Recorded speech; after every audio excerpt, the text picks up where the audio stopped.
Hello viewers, আজকে আমি আপনাদের দেখাবো কিভাবে শুধু বিকাশ বা নগদের মাধ্যমে খুব সহজেই ক্রাঞ্চি রোল সাবস্ক্রিপশন নিতে পারবে।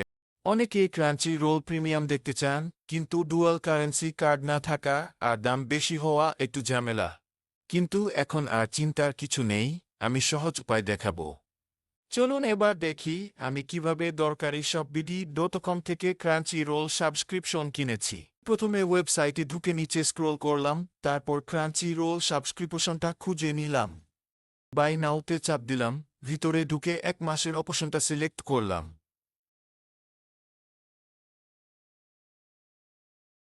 আবার বাই নাতে ক্লিক করে চেক আউট পেজে চলে আসলাম, যেখানে আমার নাম, হোয়াটসঅ্যাপ নাম্বার এবং ইমেল দিতে হবে। ফিল আপ করে নিচে গিয়ে পেমেন্ট অপশন পেলাম, যেখান থেকে বিকাশ সিলেক্ট করলাম। সেখানে দেওয়া নাম্বারে সেন্ড মানি করলাম এবং আমার বিকাশ নাম্বার ও ট্রানজ্যাকশন আইডি ফর্মে দিয়ে দিলাম। তারপর প্লেস অর্ডার করলাম এবং দেখতেই পাচ্ছেন আমার অর্ডার প্লেস হয়ে গেছে। দেখতেই পাচ্ছেন আমাকে অ্যাকাউন্টে ডেলিভারি দেওয়া হয়েছে। আপনারা চাইলে অর্ডার করে তাদের মেসেজ দিতে পারেন। ভিডিওটি ভালো লাগলে সাবস্ক্রাইব করে সাথে থাকুন।